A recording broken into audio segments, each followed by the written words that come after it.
testemunho de Kensho Atsushi. A palavra de Deus, quando é vivida, torna-se a legítima defesa contra o diabo. Ele não pode nos acusar. O crente que não vive essa palavra fica desprotegido de sua cobertura espiritual.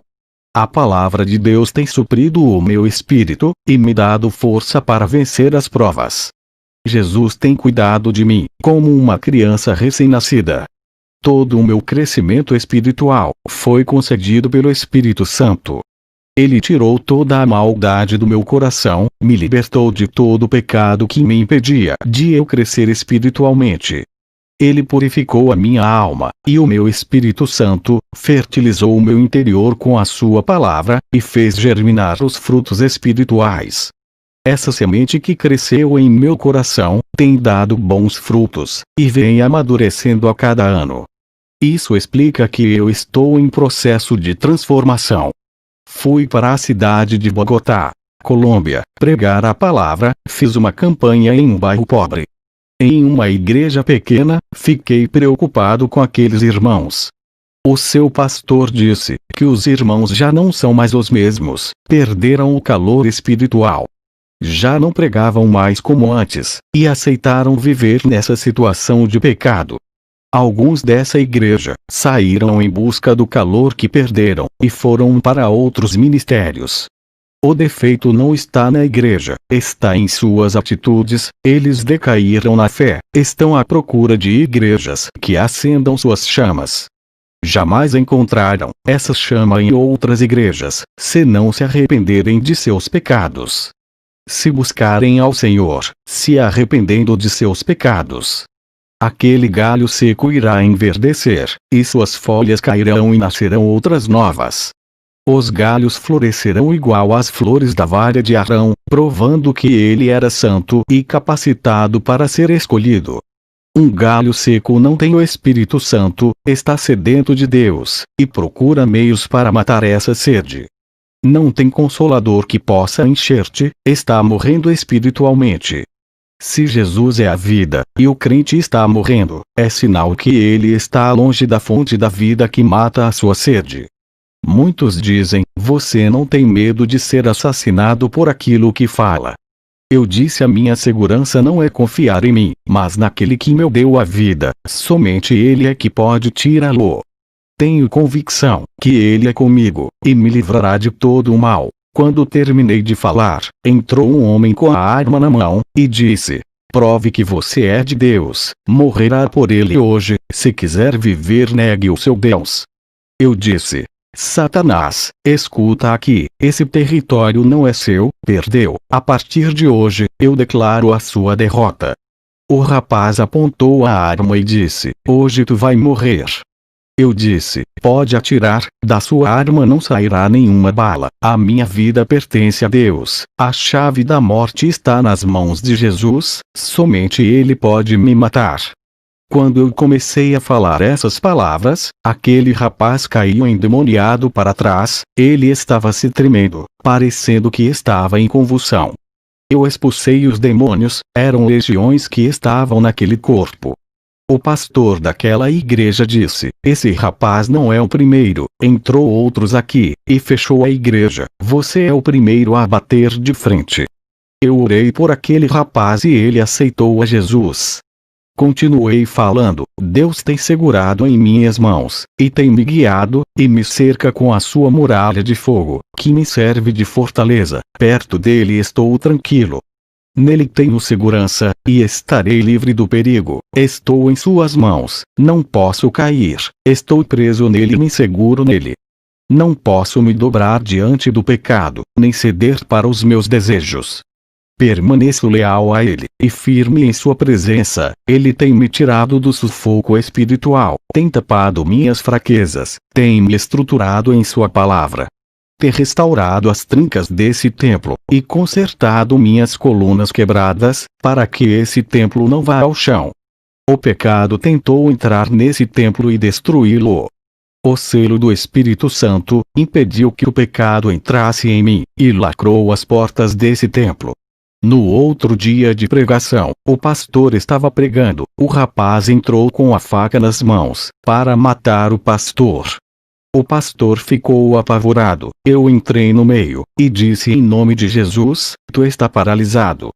Aquele rapaz havia levantado a mão para dar uma facada no pastor. Seu corpo ficou paralisado como uma estátua. Eu assoprei e ele caiu. Expulsei o demônio. Aquele rapaz ficou livre. Mais um atentado de morte, e mais um livramento de Deus. Através de Jesus, o meu conhecimento sobre o mundo se tornou diferente daquele conhecimento que tinha antes. Hoje vejo as pessoas com um olhar de misericórdia. Não é mais aquele olhar de desprezo, e sim um olhar de amor, um olhar de querer salvá-los. O olhar de Deus está em mim. O mundo é o retrato do pecado. Tudo o que acontece de ruim nele é a consequência do pecado. Se o mundo todo se arrependesse e não praticassem mais o pecado, não teria tanta maldade e catástrofe. Deixe Deus entrar nos seus sentidos, e deixar Ele criar o seu projeto do nada na sua vida. Compreenda Jesus, conheça Ele, mergulhe nas águas profundas espirituais. O Espírito Santo está vivo em seu corpo. Seja um valente de Deus, seja seu guerreiro forte, seja submisso 100% à sua palavra. Obedecer a Deus é estar sempre debaixo de sua graça, andando em seu caminho. Seja um forte de Deus, deixe Ele usar você, obedeça a sua palavra, pague o preço para entrar no céu. Seja um espelho nesse mundo, produza efeitos na vida de uma pessoa, através de sua vida. Deixe o poder de Deus transformar você. Ele lhe dará força, capacitação, lhe fará uma potência espiritual contra o mal. Depois do culto fui para a casa do pastor. No dia seguinte uma mãe aflita ligou para o pastor, e disse: venha aqui na minha casa, meu filho está louco. Na mesma hora, recebi uma visão. Vi um rapaz moreno perto do computador, vendo o Facebook. Um espírito maligno saía da página, entrava pelos olhos, e ia para a mente, ficando alojado em sua cabeça. O Senhor abriu mais a minha visão. Do outro lado do computador, tinha um senhor conversando com esse rapaz. Ele amaldiçoava as fotos do rapaz, e jogava feitiços do outro lado. Ele é um satanista, que o rapaz conheceu na rede social.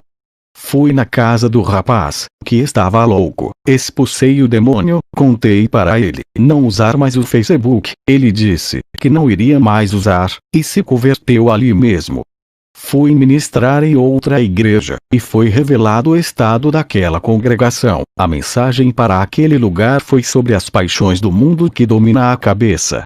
Outros irmãos tomam decisões erradas, quando estão nervosos e com o emocional à flor da pele.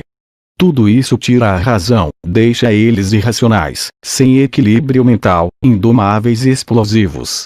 A oração irá amortecer suas carnes, e domar seus corações, controlando seus pensamentos e temperamentos.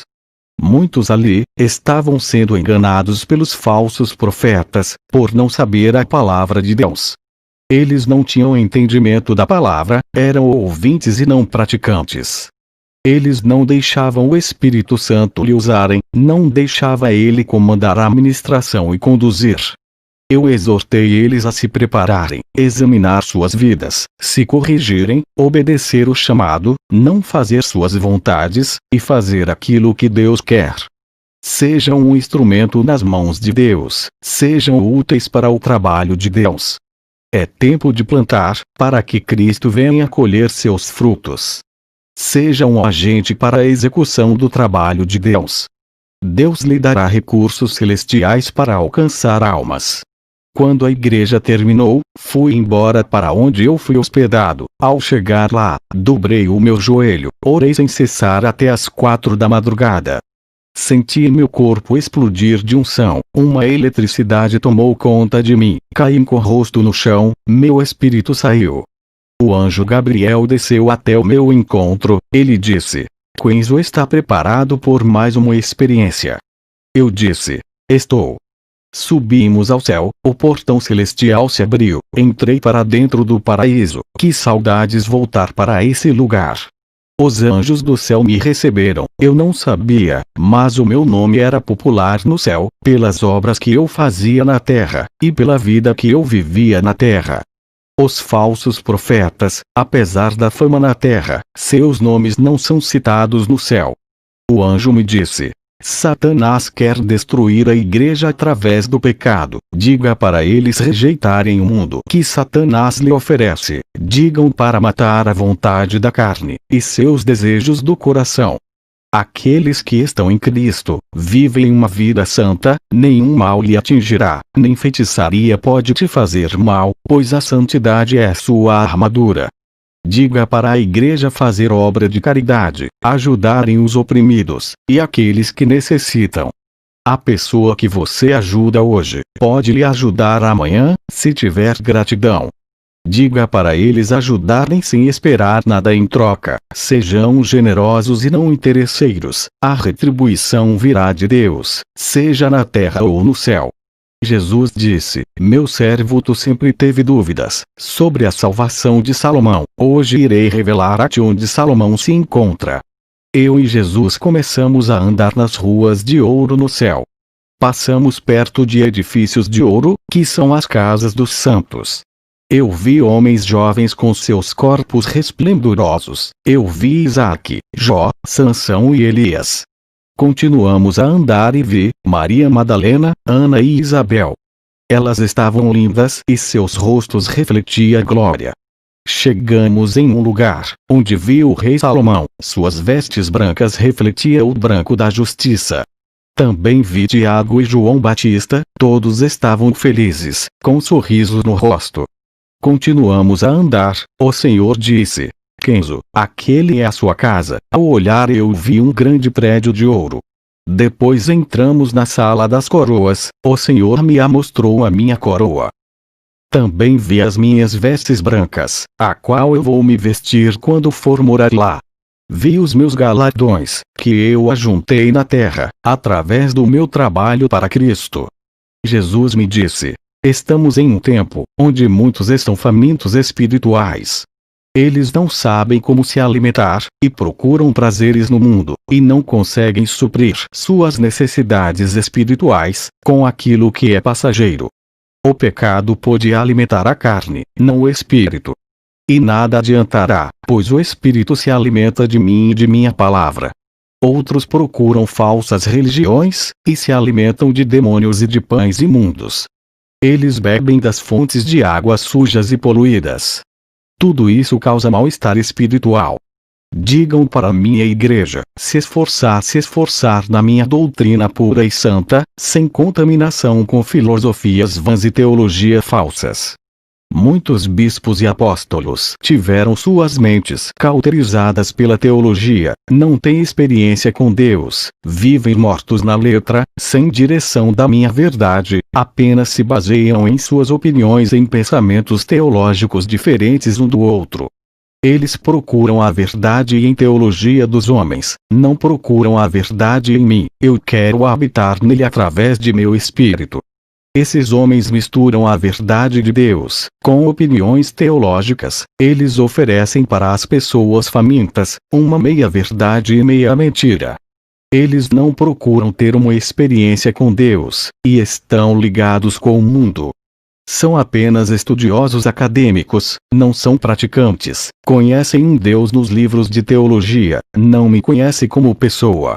Amam o mundo, e o que nele está, ter relações com o mundo. Suas relações com o mundo é tão forte, que eles não querem mais largar. Experimentam mais as delícias do mundo, e não experimentam o sobrenatural de Deus. O mundo lhe oferece apenas algumas horas de alegria, tudo é ilusão e passageiro, são armadilhas para a morte.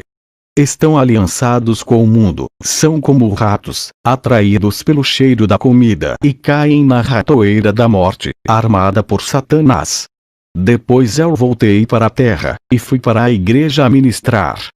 Uma irmã da igreja me pediu para fazer uma visita em sua casa, no outro dia. Eu orei pela irmã, e disse: eu irei em sua casa fazer uma visita e uma oração. Ao chegar em casa dobrei o meu joelho no chão. O Senhor falou comigo: não vá na casa daquela mulher, Satanás vai usar ela, com mentiras para escandalizar o seu ministério. Lembra de José, que foi escandalizado pela mulher de Potifar? Essa mulher irá fazer o mesmo contigo. No outro dia não fui para a casa dela. Ela veio me perguntar, por que eu não fui? Eu disse, que Deus não havia permitido. Quando acabei de ministrar, aquela irmã veio até a mim, e começou a me seduzir com palavras. Eu repreendi. Ela caiu endemoniada. Ela foi liberta do espírito de sedução. O Senhor Jesus me revelava, que o diabo arma ciladas nesse mundo. Ele conhece o ponto fraco de todo mundo. Ele estuda cada pessoa e ataca nas fraquezas. A importância de sermos selados, e ter a palavra reinando em nós, endurecendo os nossos corações para o pecado. Jesus disse, que temos que ser mais ativos espiritualmente, não podemos baixar a guarda, e nem parar de orar. Se vacilarmos nessa reta final, todo o nosso trabalho e nossas obras, que construirmos a longo prazo, terá sido em vão. Eu tenho andado em várias igrejas, tenho tido visões de uma mulher adormecida vestida de noiva, dormindo em um sono profundo, uma sonolência espiritual. Vamos sair dessa sonolência espiritual, que não deixam vocês acordarem para a realidade do mundo espiritual. Esse sono não deixa vocês enxergarem seus pecados, não sabem mais diferenciar o certo e o errado, tudo é comum, o pecado é normal. Esse sono está tirando suas consciências daquilo que é espiritual. Seus olhos estão fechados para o pecado, e não se abrem para olharem para si, e se corrigirem. Não sabem o que estão fazendo, viraram pessoas sonâmbulas, andando sem consciência das coisas, andam em caminhos tortos, pensando que estão na graça. Acordem, acordem, vocês estão em uma guerra espiritual contra as forças do mal, somente os fortes vencerão, e os perdedores serão entregues para as legiões malignas, serão presos e encarcerados no inferno. O galardão dos crentes perdedores são prisões e condenações eternas. Seu inimigo Satanás está tão perto de vocês, agindo diante de seus olhos, e vocês não acordam para ver. Ele já as infiltrou, e vocês ainda não sabem se é ele que está agindo, pois perderam suas identidades de cristãos. Até quando homens como eu irão alertá-los? Eu terei poucos anos aqui na terra, sou um idoso, depois que eu partir para a glória, dificilmente outro se levantará em meu lugar, para o alerta. O relaxamento espiritual está entrando, isso abre aberturas no mundo espiritual para os demônios entrarem. Muitos já não ministram como antes, a unção não é a mesma, a sua comunhão com Deus está se rompendo aos poucos.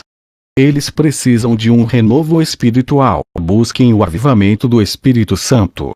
Vejo irmãos abatidos na hora da pregação, não sentem a alegria de falar de Jesus, não deixam o Espírito Santo dissipar a tristeza, e trazer a alegria. Seus rostos tristes, na hora de ministrar revela o seu estado de homens vazios, por deixar seus problemas sufocarem. Eles não deixam seus problemas fora, e carregam para os dias de cultos na igreja, não conseguem manter seus semblantes alegres, e não transmitem alegria em suas ministrações. Eu não entendo, por que não são felizes e alegres, quando pisam seus pés dentro da casa de oração. Vocês têm o privilégio que o povo de Israel não tem, eles rejeitaram o Messias, e vocês pegaram para vocês. E mesmo assim com seus nomes escritos no livro da vida, não estão contentes, deixando-as provar abafarem suas fé. Não sentem motivações por nada, parecem que vêm para a igreja obrigado. Jesus não quer isso, ele não aceita sacrifícios imperfeitos. Peça para o Espírito Santo preencher vocês. Ele matará sua fome de felicidade, alegria, esperança e paz, enchendo seus vazios. Eu cobro isso de vocês, cobro também do meu ministério, que está nos Estados Unidos, sei que tenho que entregar o rebanho puro sem mácula no dia do juízo. Não quero ser responsável por nenhuma alma que se perder, e não se salvar. Eu quando estou triste, dobro o meu joelho e choro, até ser consolado, o Espírito Santo me dá alívio e tira a minha dor, quando me levanto, estou alegre e subo no altar rindo. Como representante do Evangelho, nunca subir no altar triste, temos que ser fortes. Perdi meu filho David, a morte traz dores.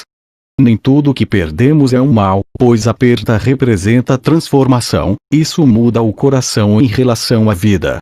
As dores físicas e emocionais nos fazem assumir uma posição de guerreiro diante da situação, isso agrada a Deus e nos traz para perto dele e nos faz despertar espiritualmente. Deus testa a nossa fé, para ver se estamos firmes nele. Nossa fé nele nos afirma nele e nos faz enxergar Cristo. Não conte seu problema a ninguém, conte para ele. Somente ele pode resolver. Dobre seu joelho e fale com Deus. Descanse e ele resolverá. Não fique cobrando ele. Deus não se esquece de você. Mesmo que olhe para o seu problema, e vê ele grande demais, lembre-se que você tem um Deus grande, e muito maior do que qualquer problema seu. Mesmo que seu problema seja longo, e parece nunca vai passar, lembre-se Jesus é o dono do tempo, e determina tudo, ele te dará resistência de esperar, e fará a sua paciência ser mais longa do que seu problema. A sua fé é mais forte que todas as suas dificuldades. Como conhecia Deus, foi nas maiores dificuldades da minha vida, enxerguei Ele dentro da fornalha comigo, tive que entrar no mundo espiritual, para conhecer Deus e todo o seu plano. O Espírito Santo invadiu o meu ser de uma maneira, que fiquei sensível ao seu toque. Minha sensibilidade espiritual ficou aguda, senti mais prazer de ficar em sua presença. Satanás apareceu para mim, e tentou me desanimar. Ele disse que por mais que eu pregasse a santidade, o amor, perdão e o arrependimento, por mais que eu conservasse a sã doutrina, não teria êxito mundial. Pois ele me falou que criou falsas seitas como Mormons, Testemunhas de Jeová, Adventismo e outras seitas com aparência de igrejas caridosas e bondosas, para contaminar a sã doutrina, e que era tarde demais para eu espalhar a doutrina verdadeira, pois ele está multiplicando suas seitas enganosas pelo mundo. Satanás foi embora. Eu tive uma visão, vi uma noiva de preto, uma falsa igreja sentada no trono, e reinando. Uma voz me dizia, está multiplicando igrejas falsas, irei buscar a minha verdadeira igreja, antes que ela seja contaminada e enganada pelas falsas noivas, a noiva de Satanás. O Espírito Santo me revelou divisões dentro das igrejas, por causa de brincadeiras ofensivas, que irrita o próximo, e não respeita o irmão que não gosta de brincadeiras. Vamos ser maduros para as coisas de Deus, e crianças para a malícia desse mundo. Se acostumem a andar na doutrina, sei que é difícil, logo se acostumarão, sejam viciados em orações todos os dias, caiam nessa rotina espiritual. Vivam uma vida santa. Se viverem uma vida relaxada na presença do Senhor, ninguém dará crédito para suas palavras. Você é a palavra que prega, assim como Jesus é a palavra. Muitos vivem uma vida de pecado, não ganham mais almas por escandalizarem o Evangelho, caíram em descrédito por causa de seus testemunhos. Os falsos mestres, doutores da mentira, já estão dentro das igrejas, usando a própria palavra de Deus para enganar, como Satanás usou a palavra de Deus, para enganar Jesus no deserto. Se não estivermos revestidos com as armaduras da santidade, seremos presas fáceis. O diabo não se importa com crentes que buscam bênçãos materiais. O materialismo para o diabo não tem valor nenhum, é perecível. O diabo se importa com aquilo que é eterno, os que buscam as coisas espirituais, quem busca morar no céu, coisas não perecíveis, tudo isso incomoda o diabo. Ele sabe o que perdeu, jogou sua herança fora, sabe o que é bom, e não quer que consigamos o que ele já perdeu. Ele colocará obstáculos e impedimentos espirituais, para vocês não crescerem espiritualmente. Para Satanás é melhor que ficamos ricos e milionários na terra se desviando, do que ter galardões no céu. Ele prefere que conquistamos o mundo, sejamos poderosos aqui, ao invés de conquistarmos o céu. Pois a riqueza corrompe, e a riqueza dessa terra acaba, já as do céu são eternas. Nossas riquezas não estão nesse mundo, está sendo armazenada no céu, para onde iremos morar. Para que ajuntar tesouros na terra, se quando morrermos não levaremos nada, tudo vai ficar aqui, para onde vamos não levaremos, pois o noivo nos levará, e deixará nossos bens. Que todos que ouvem esse testemunho, venham se reconciliar com Deus, que venham receber uma unção especial ao ouvir essas palavras. Amém.